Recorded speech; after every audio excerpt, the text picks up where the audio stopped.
تو اس کا جو سب سے افضل وقت ہے جو کہ آپ کے سامنے درس کے آغاز میں جو حدیث پڑھی گئی کہ وَأَمَرَ بِهَا أَن تُؤَدَّى قَبْلَ خُرُوجِ النَّاسِ إِلَى الصَّلَاةِ، رسول اللہ صلی اللہ علیہ وسلم نے زکوٰۃ الفطر، یہ غلہ، یہ اجناس دینے کا حکم دیا، لوگوں کو حکم دیا کہ وہ نماز عید کے لیے نکلنے سے پہلے اس کو ادا کریں۔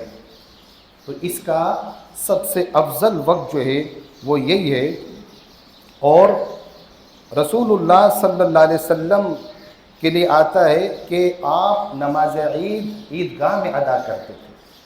نماز عید کے لیے مسجد کا لفظ نہیں آتا کہ جہاں انسان عام طور پر 5 وقتہ فرض نمازیں ادا کرتا ہے۔ رسول اللہ صلی اللہ علیہ وسلم نے نماز عید ہمیشہ عیدگاہ میں، کھلے میدان میں پڑھائی ہے۔ تو یہ اس کا سب سے افضل وقت ہے، سب سے زیادہ فضیلت والا، کہ رسول اللہ صلی اللہ علیہ وسلم کی اس سنت پر مکمل طور پر عمل ہو۔ تو اس کا یہ تقاضا ہے کہ نماز عید کی ادائیگی سے پہلے یہ فطرانہ دیا جائے۔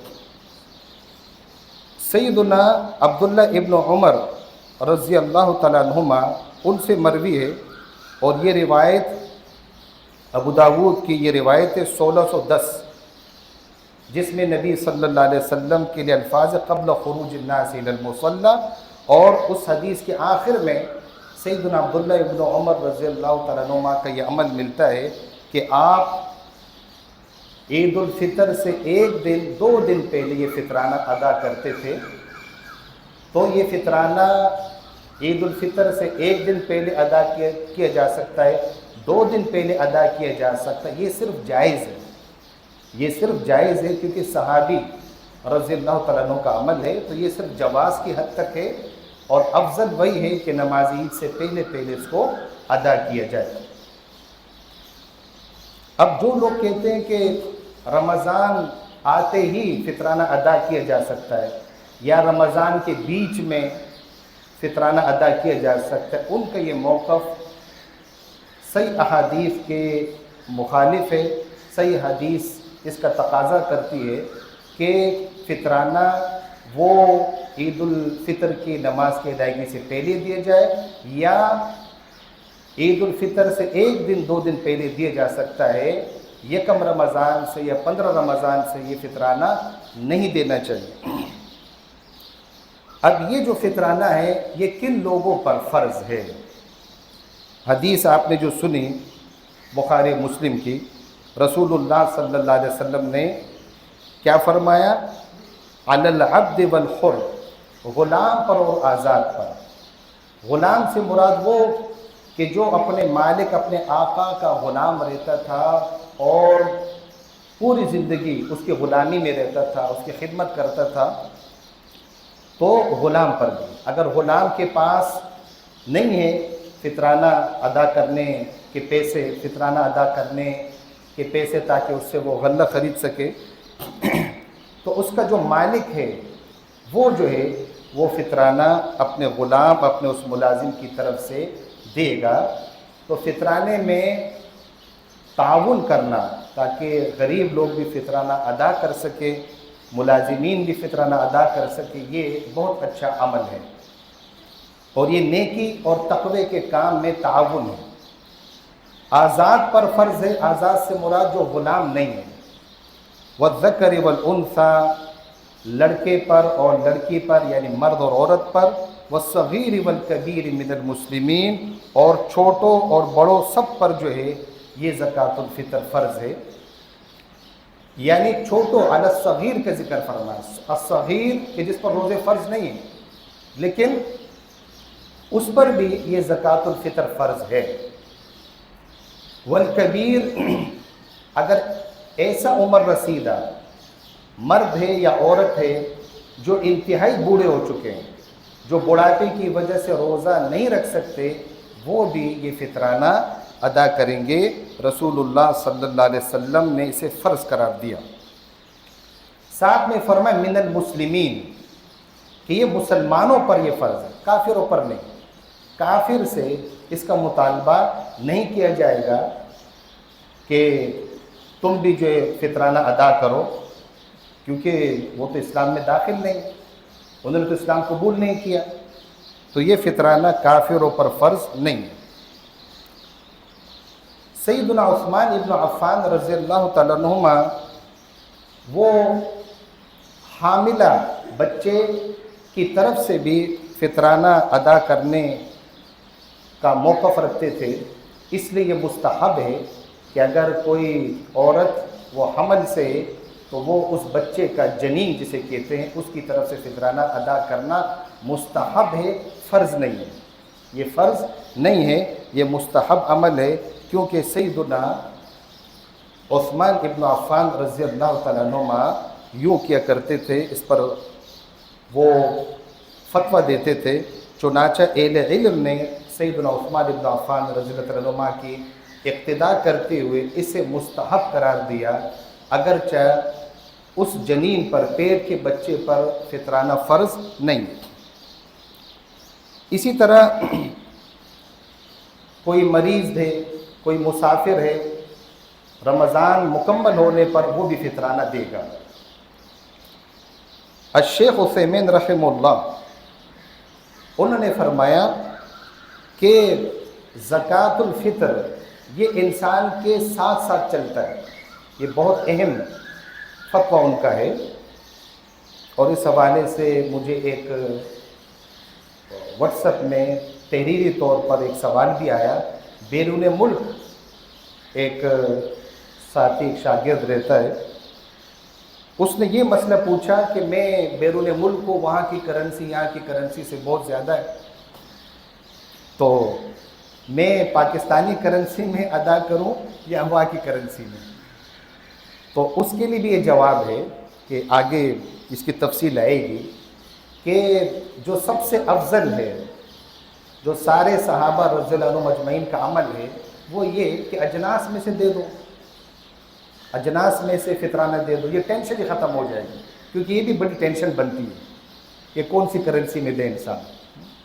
تو اس لیے اس کے لیے بھی یہی حکم ہے، اور یہی اس کے لیے یہ مشورہ ہے کہ وہ رسول اللہ صلی اللہ علیہ وسلم کی سنت پر مکمل طور پر عمل کرے، جس پر سارے ائمہ متفق ہے، سارے ائمہ متفق ہے کہ فطرانے میں اجناس غلہ دینا افضل ہے، کیونکہ رسول اللہ صلی اللہ علیہ وآلہ وسلم، صحابہ کرام رضوان علیہم اجمعین کے طرز عمل سے کسی کا طرز عمل بہتر نہیں ہو سکتا۔ تو اس سوال میں انہوں نے یہ بھی پوچھا کہ اگر میرے ماں باپ جو پاکستان میں وہ ادا کریں، تو الشیخ عثیمین رحمہ اللہ ان کا فتویٰ سن لیں۔ وہ فرماتے ہیں زکوٰۃ الفطر انسان کے ساتھ رہتا ہے۔ مطلب کیا کہ جب زکوٰۃ الفطر، فطرانے کی ادائیگی کا وقت آ جائے اور تم کسی بھی ملک میں ہو، کسی بھی شہر میں ہو، تو جہاں تم ہو وہاں وہ فطرانہ ادا کر دو۔ اب کوئی اگر بیرون ملک رہ رہا ہے، وہ ترکی میں رہ رہا ہے پاکستانی، یورپ میں رہ رہے، تو وہ وہاں ادا کرے، وہاں وہ ادا کرے۔ اب یہ فطرانہ کس کو دیا جائے؟ یہ فطرانہ کس کو دیا جائے؟ تو رسول اللہ صلی اللہ علیہ وسلم نے اس کا ایک مصرف ذکر کیا، وہ ہے وَطُعْمَةً لِلْمَسَاكِينِ، یہ مسکین کو دیا جائے گا۔ جو زکوٰۃ ہے، فرض زکوٰۃ جو سال میں ایک بار دی جاتی ہے، اس کے مصارف جو وہ 8 ہیں، مسکین ہے، فقیر ہے، قرض دار ہے، اور اسی طرح جو نو مسلم ہیں تاکہ وہ اسلام کی طرف مائل ہو جائے اللہ کے راستے میں، اسی طرح مسافروں کو، اور جو زکوٰۃ کی وصولی پر اسلامی حکومت کی طرف سے تعینات ہو ان کو۔ تو یہ تقریباً 8 مصارف جو سورۃ توبہ کی آیت میں اللہ نے ذکر فرمائے، لیکن فطرانہ کا جو مصرف ہے وہ صرف ایک ہے، اور وہ ہے مسکین۔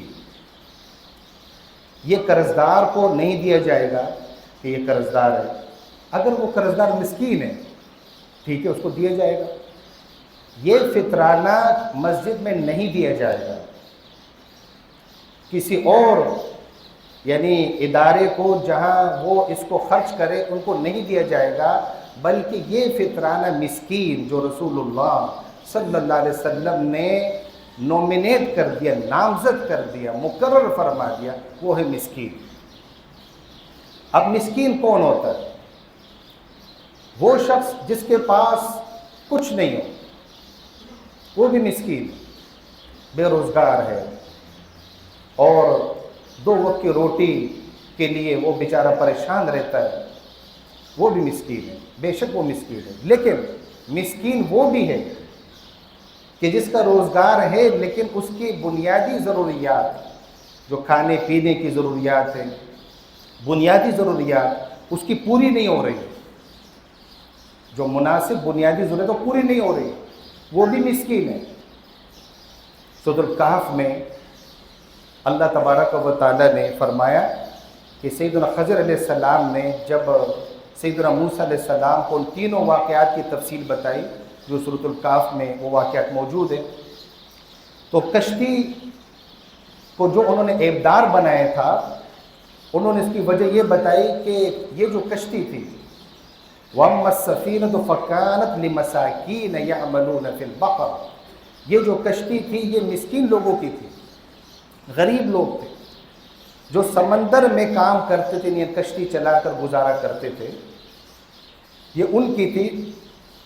تو میں نے یہ کشتی اس لیے عیبدار کر دی کہ دوسرے ساحل پر یعنی اس طرف، اس کنارے پر بادشاہ نے اپنے کارندے مقرر کیے تھے کہ جو صحیح سلامت کشتی آئے اس کو قبضے میں لے لے۔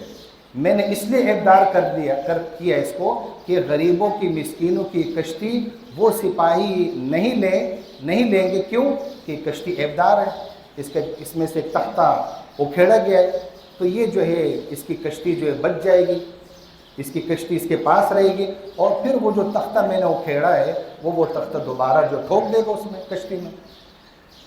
تو غور کیجئے کہ اللہ تبارک و تعالیٰ نے کیا فرمایا، وہ کشتی مسکینوں کی تھی جو اس کشتی کے مالک تھے اور اس کشتی کے ذریعے سے روزگار کما رہے تھے۔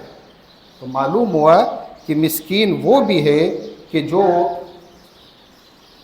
روزگار رکھتا ہو لیکن بیچارہ اس کی بنیادی جو زندگی کی ضروریات ہے وہ پوری نہیں ہوتی۔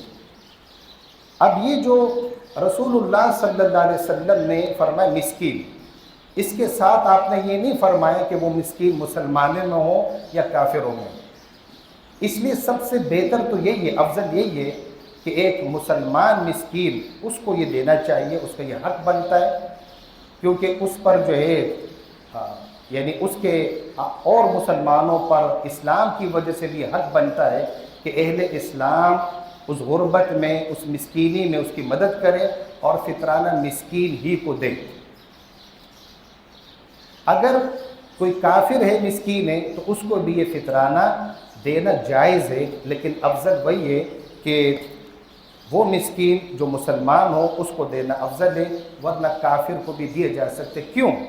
اس کی وجہ کیا ہے؟ اس کی وجہ یہ کہ رسول اللہ صلی اللہ علیہ وآلہ وسلم نے صرف مسکین کا لفظ فرمایا۔ ہاں جو زکوٰۃ ہے، وہ زکوٰۃ جو فرض زکوٰۃ ہے جو سال میں ایک بار دی جاتی ہے، وہ جو ہے پھر مسلمانوں کو دینا چاہیے۔ رسول اللہ صلی اللہ علیہ وسلم سے زکوٰۃ الفطر میں جو اجناس دینے کا ذکر ملتا ہے مختلف احادیث میں، کسی میں جو ہے، کسی میں کھجور ہے، تو وہ کون کون سی اجناس ہے جو انسان فطرانے میں دے سکتا ہے؟ کھجور ہے، گیہوں، خشک انگور، انجیر، پنیر، گندم، جو، چاول اور جوار۔ یہ اجناس صحابہ رضی اللہ عنہم اجمعین کے مبارک دور میں دیے جاتے تھے، لیکن اگر فطرانہ جو ہے اس میں اپنے شہر کے، اپنے علاقے کے حساب سے جو غلہ زیادہ استعمال ہوتا ہو وہ غلہ بھی دیا جا سکتا ہے، جسے کہتے ہیں قوت البلد، جس علاقے میں جو چیز زیادہ کھائی جاتی ہے. یہ حدیث ہے سنن الکبریٰ امام بیقی رحمہ اللہ لائے ہیں، حدیث نمبر 7706. سیدنا عبداللہ ابن عباس رضی اللہ تعالیٰ عنہما نے فرمایا کہ رسول اللہ صلی اللہ علیہ وآلہ وسلم نے فرمایا ادو صاعا من طعام فی الفطر، کہ فطرانے میں طعام ایک صاع تقریباً 3 کلو بنتا ہے.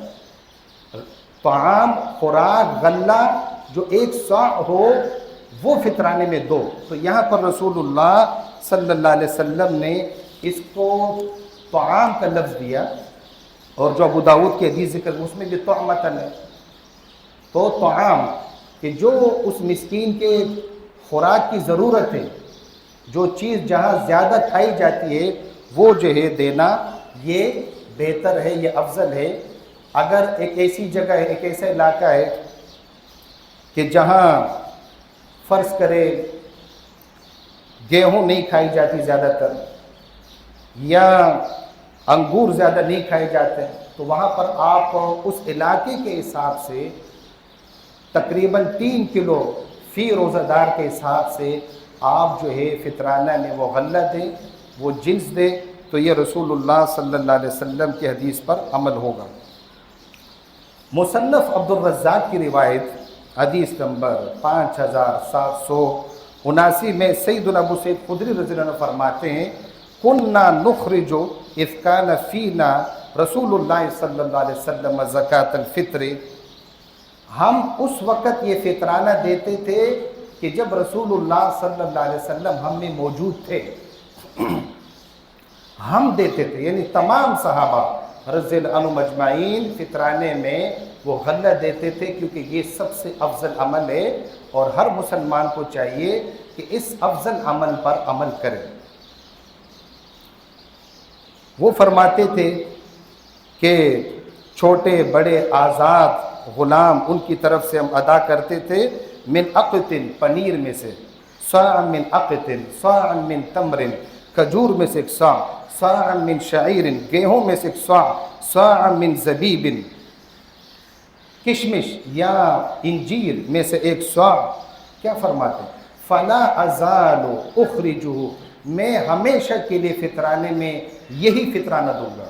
یہ سیدنا ابو سعید خدری رضی اللہ تعالیٰ عنہ کا اعلان ہے کہ ہم رسول اللہ صلی اللہ علیہ وسلم کی سنت پر مکمل طور پر عمل کریں گے.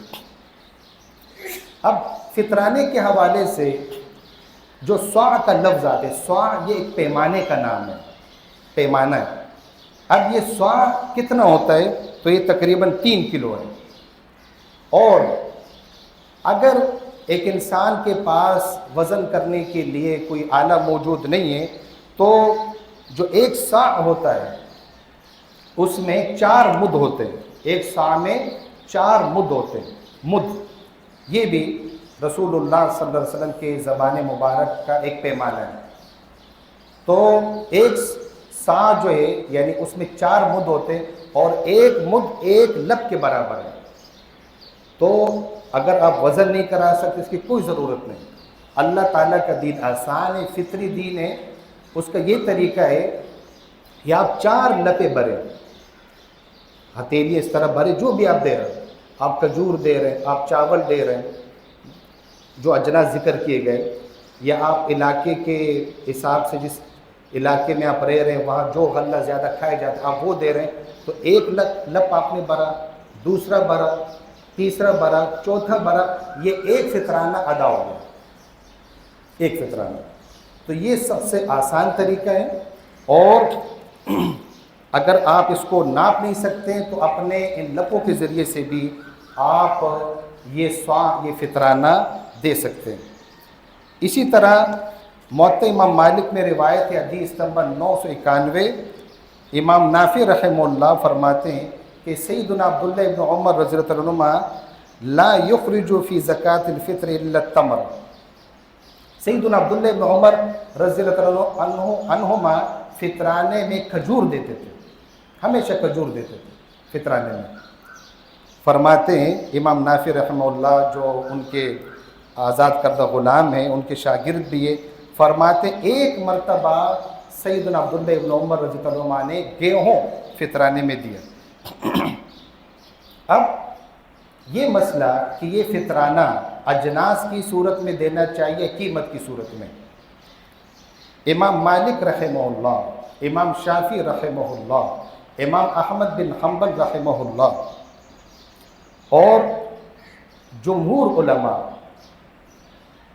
مفتی اعظم سعودی عرب شیخ بن باز رحمہ اللہ، ان کے نزدیک فطرانہ اجناس کی صورت میں دینا چاہیے، اور ان کے نزدیک قیمت کی صورت میں فطرانہ نہیں دینا چاہیے۔ یہ جو مشہور 4 ائمہ ہیں ان میں سے 3 ائمہ وہ یہ فرماتے ہیں کہ قیمت نہیں دینی چاہیے، اجناس دینا چاہیے۔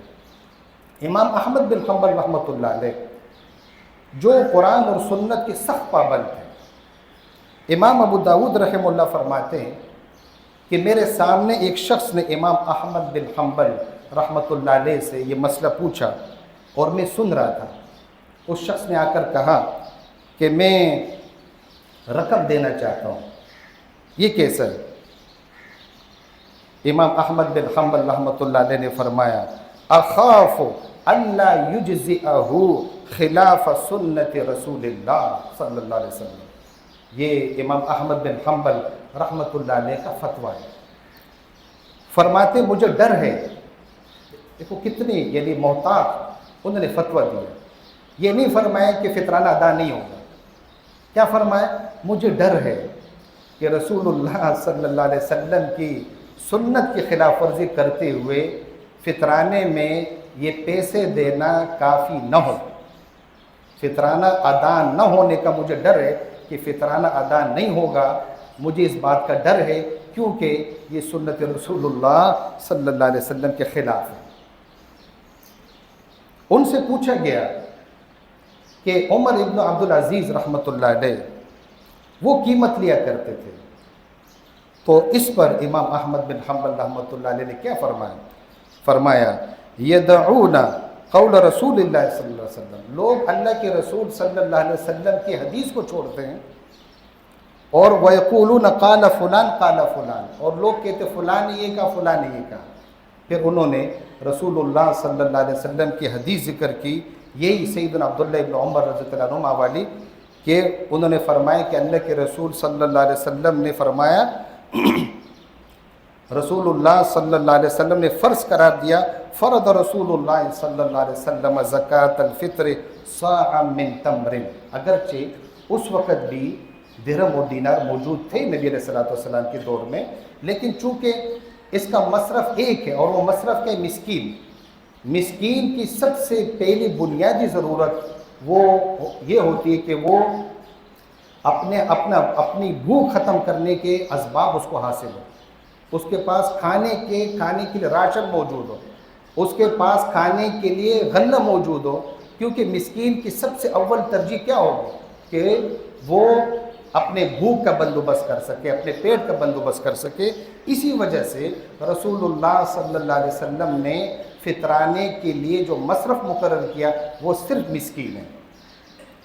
اور پھر امام احمد بن حنبل رحمۃ اللہ نے قرآن کی آیت پیش کی، سورۃ النساء آیت نمبر 59، فرمایا یا ایھا الذین آمنوا اطیعوا اللہ واطیعوا الرسول واولی الامر منکم، اے ایمان والو اللہ کی اطاعت کرو اور اللہ کے رسول صلی اللہ علیہ وسلم کی اطاعت کرو، اور جو تم میں خلیفہ ہیں ان کی اطاعت کرو، یعنی وہ خلیفہ جو اللہ اور اس کے رسول صلی اللہ علیہ وسلم کی اطاعت کے مطابق تمہیں کہتا ہے اس کی اطاعت کرو۔ اور اس آیت میں یہ جو امام احمد بن حنبل رحمۃ اللہ نے آیت پیش کی، اس میں یہ اللہ نے فرمایا فَإِن تَنَازَعْتُمْ فِي شَيْءٍ، اگر تمہارا آپس میں کسی مسئلے میں اختلاف ہو جائے، کسی مسئلے میں اختلاف ہو جائے کہ کوئی کہتا ہے غلہ دینا چاہیے، کوئی کہتا ہے قیمت دینی چاہیے، اختلاف ہو جائے تو کیا فرمایا اللہ تعالیٰ نے فَرُدُّوهُ إِلَى اللَّهِ وَالرَّسُولِ، اس کو اللہ اور اس کے رسول صلی اللہ علیہ وسلم کی طرف لوٹا دو۔ اللہ تعالیٰ نے کیا فرمایا، رسول اللہ صلی اللہ علیہ وسلم نے کیا فرمایا، اس کو جو ہے تم فالو کرو۔ اور یہ بات ذہن نشین رہے کہ سیدنا عمر ابن عبد العزیز رحمۃ اللہ علیہ انہوں نے یہ ہرگز نہیں فرمایا کہ تم غلہ نہ دو، تم قیمت دو۔ یہ روایت ہے طبقات ابن سعد میں، سیدنا عمر ابن عثمان ابن ہانی رحم اللہ فرماتے ہیں کہ میں نے عمر ابن عبد العزیز رحمۃ اللہ علیہ سے خناصرہ ایک جگہ ہے، وہاں وہ جمعے کا خطبہ ارشاد فرما رہے تھے، اور اس وقت وہ خلیفہ تھے، اور جس دن آپ یہ جمعے کا خطبہ دے رہے تھے اس سے اگلے دن یعنی ہفتے کو پھر عید ہونے والی تھی، یعنی عید ہو گئی تھی، تو عید سے ایک دن پہلے انہوں نے خطبہ ارشاد فرمایا۔ کیا خطبہ ارشاد فرمایا؟ انہوں نے فرمایا کہ اے لوگوں، فطرانہ تم ادا کرو، لوگوں کو فطرانے کی ادائیگی پر ابھارا۔ اس کا مطلب یہ ہوا کہ محراب اور ممبر پر بھی یہ زکوٰۃ فطرانہ اس کے مسائل بیان کرنے چاہیے، رسول اللہ صلی اللہ علیہ وسلم کی سنت کو زندہ کرنا چاہیے۔ عمر بن عبد العزیز رحمۃ اللہ علیہ نے برسر ممبر کیا فرمایا کہ علی کل انسان صاع تمر، ہر انسان پر ایک کھجور صاع یعنی تقریباً 3 کلو، ایک کھجور 3 کلو کے حساب سے آس پاس 3 کلو کے، تو ہر انسان پر یہ فطرانہ فرض ہے۔ یہ ان کا فتویٰ ہے، ان کا حکم ہے۔ اور مزید کیا فرمایا انہوں نے اپنے خطبے میں ارشاد فرمایا اِنَّهُ لَا صَلَاةَ لِمَنْ لَا زَكَاةَ لَهُ، اس کی نماز نہیں ہوگی جو فطرانہ نہیں دیتا۔ یعنی فطرانہ اگر ایک انسان کے پاس، غریب فقیر بھی فطرانہ دے گا، جس کے پاس ایک دن سے زائد کا راشن موجود ہو، خوراک موجود ہو، وہ دے گا، فقیر بھی دے گا۔ یہ نہیں کہ صرف وہ لوگوں سے فطرانہ لے یا اجناس لے، جو لوگوں نے دیا وہ اس میں سے دے دیں، تو وہ فطرانہ ضرور دے گا۔ ہاں، جس کے پاس کچھ نہیں ہے، جس کے پاس کھانے کے لیے کچھ نہیں ہے، ایک ٹائم کے کھانے کے لیے بھی اس کے پاس اسباب موجود نہیں ہیں، پیسے موجود نہیں ہیں، راشن موجود نہیں ہے، اس کو اب چونکہ اس کے پاس کچھ ہے نہیں تو اس پر یہ فرض نہیں ہے، اس پر یہ فطرانہ فرض نہیں ہے۔ ہاں، اگر اس کی گنجائش بنتی ہے تو وہ گنجائش سے پھر ضرور یہ فطرانہ ادا کرے۔ وہ انہوں نے فرمایا عمر ابن عبد العزیز رحمۃ اللہ علیہ نے کہ جو فطرانہ نہیں دیتا اس کی نماز نہیں ہوتی، یعنی عید کی نماز نہیں ہوتی۔ اور فرماتے ثم قسم یوم الفطر، پھر جب عید کا دن ہوتا تھا عمر ابن عبد العزیز رحمۃ اللہ علیہ وہ غلہ لوگوں میں تقسیم کرتے تھے، یعنی عید الفطر سے پہلے لوگوں کو کہہ دیا تم جمع کرو، عید کی نماز ہو جاتی تھی۔ جتنے مسکین غرباء فقراء ہوتے تھے، سیدنا عمر ابن عبد العزیز رحمۃ اللہ علیہ اپنے خادموں کو حکم دیتے تھے ان کو یہ غلہ دو، تو ان سے یہ عمل ملتا ہے۔ اب یہ فطرانے میں قیمت دینا، امام ابو حنیفہ رحمۃ اللہ علیہ انہوں نے اس کو جائز قرار دیا، شیخ الاسلام امام ابن تیمیہ رحمہ اللہ انہوں نے اس کو جائز قرار دیا، لیکن انہوں نے فرمایا اگر ایک غریب کا زیادہ فائدہ، مصلحت کا زیادہ تقاضا ہو، زیادہ فائدہ ہو، تو ایک مسکین کو، غریب کو فطرانے میں قیمت دینا جائز ہے۔ اسی طرح زبیر علی زئی رحمہ اللہ جو بہت بڑے محدث گزرے ہیں، انہوں نے بھی اس کو جائز قرار دیا۔ یاد رکھے امام ابو حنیفہ رحمۃ اللہ علیہ، شیخ الاسلام امام ابن تیمیہ رحمہ اللہ، اس طرح زبیر علی زئی رحمہ اللہ، اور اس طرح جو علماء جو قیمت کے قائل ہیں، انہوں نے صرف اس کے جواز کا فتویٰ دیا ہے کہ یہ صرف جائز ہے۔ یہ سب اس پر متفق ہے، سارے ائمہ دین اس پر متفق ہے، سارے فقہاء اس پر متفق ہے۔ خود عمر ابن عبد العزیز رحمۃ اللہ علیہ کا یہ خطبہ اس پر شاہد ہے کہ وہ سب اس کے قائل ہے کہ جو اللہ کے رسول صلی اللہ علیہ وآلہ وسلم نے جو غلہ دینے کا حکم دیا، جو صحابہ رضی اللہ عنہم اجمعین فطرانے میں غلہ دیتے تھے، وہ کرنا سب سے افضل ہے۔ ہم کیوں افضل عمل چھوڑیں؟ ہم کیوں چھوڑیں؟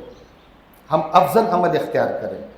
قیمت دینا جائز ہے، بے شک جائز ہے، لیکن ہم اللہ کے رسول صلی اللہ علیہ وسلم کے اس طریقے کو اپنائیں جو طریقہ تمام صحابہ نے اپنایا رحمہم اللہ اجمعین۔ اور 4 مشہور جو ائمہ ہیں ان میں سے 3 ائمہ یہ فرماتے ہیں کہ غلہ دینا چاہیے، قیمت نہیں دے سکتے، وہ تو نہ دینے کا فتویٰ دے رہے ہیں۔ تو اسی لیے جیسے پہلے میں نے کہا کہ قیمت دینا جائز ہے، لیکن محمد الرسول اللہ صلی اللہ علیہ وسلم، سیدنا ابو بکر، سیدنا عثمان، سیدنا عمر، سیدنا علی، سیدنا عبد الرحمن ابن عوف، سیدنا عبداللہ ابن عمر، سیدنا عبداللہ ابن عباس، تمام صحابہ رضی اللہ عنہم اجمعین کہ ان کے طریقوں کو انسان اپنائیں اور فطرانے میں غلہ دے، ضرور اس پر آپ عمل کریں۔ اور آخر میں ایک حدیث صحیح بخاری کی پیش کروں گا، حدیث کا نمبر آپ ذہن میں رکھیں، اور پھر اس حدیث کو سامنے رکھتے ہوئے آپ فطرانے کے بارے میں سوچیں کہ آپ کو فطرانے میں غلہ دینا چاہیے یا پیسے دینے چاہیے، یہ آپ ضرور سوچیں اپنے ایمان کو سامنے رکھتے ہوئے کہ کون سا طریقہ ہمیں اپنانا چاہیے۔ حدیث سن لیں، صحیح بخاری حدیث نمبر 6098، سیدنا عبداللہ ابن مسعود رضی اللہ تعالی عنہ انہوں نے فرمایا کہ رسول اللہ صلی اللہ علیہ وسلم جب خطبہ ارشاد فرماتے تھے، آپ خطبے میں کیا فرماتے تھے؟